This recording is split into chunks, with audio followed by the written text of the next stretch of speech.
मादा जन्म तंत्र में आप लोग को आज पढ़ना है बाबू गर्भाशय के बारे में। किसके बारे में? गर्भाशय के बारे में।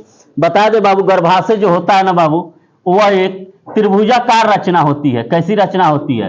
अब यह त्रिभुज ऐसे नहीं बनाना है, इस त्रिभुज को ऐसे त्रिभुज बनाना है, ठीक है। कैसी रचना होती है? त्रिभुजाकार रचनाएं होती हैं। और कह रहा है कि जो श्रेणी गुहा में स्थित होती है। कहाँ स्थित होती है जी? उदर के नीचे। श्रेणी गुहा उदर के नीचे कहाँ स्थिर होती है। ध्यान देने वाली बात है बाबू, गर्भाशय की प्राकृतिक देखते हैं कि यह कैसा होगा। तो कह रहा है बाबू, गर्भाशय की जो समांतर लंबाई होगी, सामान्यतः यह यहां से यहां तक जो लंबाई होती है 7.5 सेंटीमीटर होती है। अब इसकी चौड़ाई बाबू यह 5 सेंटीमीटर होती है। अब यहाँ की जो मांसल रचना है, इसकी मोटाई हम लोग देखें तो 3.5 होती है। कोई पूछे गर्भाशय, सीधे कहिएगा कि यह एक मांसल त्रिभुजाकार रचना होती है। कैसी रचना होती है? मांसल त्रिभुजाकार रचना होती है, ठीक है। फिगर आ रहा है जी? है फिगर टोटल आ रहा है ना? हाँ, देखिए अब कह रहा है बाबू कि यह चौड़ा जो भाग होता है, यह चौड़ा भाग वो किधर है जी? ऊपर की ओर है। यह चौड़ा भाग इतना कहाँ है? ऊपर की ओर, नाभिक की तरफ है। किधर है? नाभिक की तरफ। कह रहा है इसके चौड़े भाग के ऊपर, यानी यह गर्भाशय आगे बढ़ने के क्रम में चौड़ा भाग में बदलता है, और यही चौड़ा भाग आगे चलकर लास्ट पॉइंट पर डिंब वाहिनी का निर्माण करता है। किसका निर्माण करता है? डिंब वाहिनी से जाके लग जाता है। अब गर्भाशय का बताए थे ना, डिंब वाहिनी पढ़ा रहे थे तो बताए थे कि डिंब वाहिनी का संपर्क डायरेक्ट कहाँ होता है? गर्भाशय में होता है।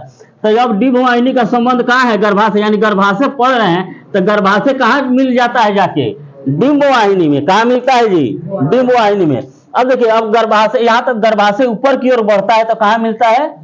डिंब वाहिनी में।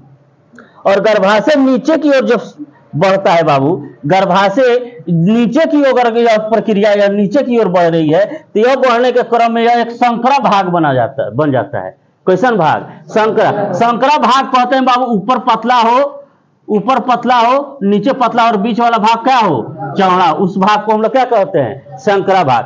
और देखिए, जब संकरा भाग बनता है, उसी संकरा भाग को हम लोग क्या कहते हैं? ग्रीवा के नाम से जानते हैं। किसके नाम से? ग्रीवा के नाम से। अब यहां कह रहा है कि गर्भाशय ग्रीवा किसे कहेंगे? तो जब गर्भाशय का निचला सिरा नीचे बढ़ने के क्रम में या वृद्धि करने के क्रम में एक संकरा भाग का निर्माण करता है, एक संकरा भाग का निर्माण करता है, उसी भाग को हम लोग क्या कहते हैं बाबू? गर्भाशय ग्रीवा कहते हैं। क्या कहेंगे? गर्भाशय ग्रीवा। अब कह रहे इसके बीचों बीच एक छिद्र पाया जाता है। यह जो छिद्र दिखाई दे रहा है ना, इतना ही भाग, कह रहा है इसके बीचों बीच, गर्भाशय ग्रीवा के बीचों बीच एक छिद्र पाया जाता है, जो केवल शुक्राणु को ही क्या कर सकता है? गर्भाशय में ले सकता है।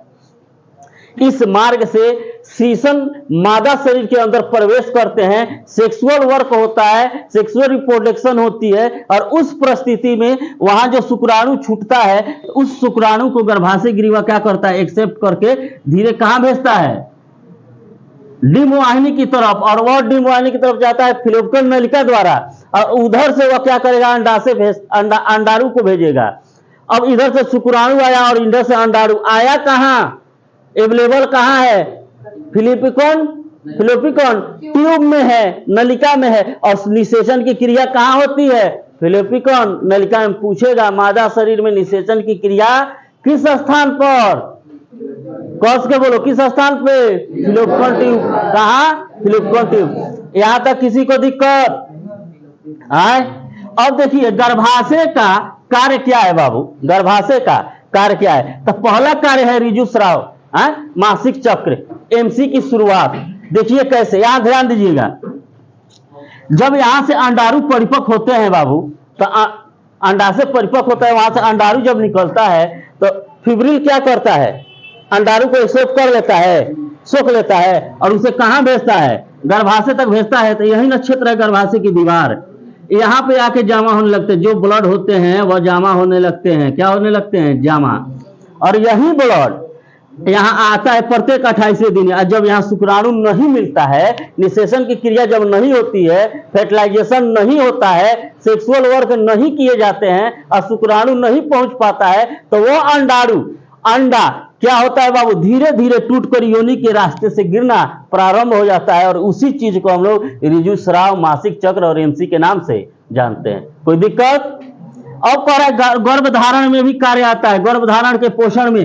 यही जब यहाँ प्रेगनेंसी रह जाती है, महिलाएं प्रेग्नेंट हो जाती हैं, तो यही जो ब्लड यहाँ जमा रहता है, यहाँ जो जमा हुआ है वही क्या करता है, गर्भधारण में पोषण का कार्य करता है, उसे पोषण देने का कार्य करता है। जब महिलाएं प्रेग्नेंट हो जाती हैं तो मासिक चक्र बंद हो जाते हैं और वही मासिक चक्र उसके पोषण के कार्य को करते हैं। अगला है कि गर्भाशय धारण में विकास, और धीरे धीरे वहां गर्भाशय में क्या होता है, बच्चे का विकास होना प्रारंभ हो जाता है।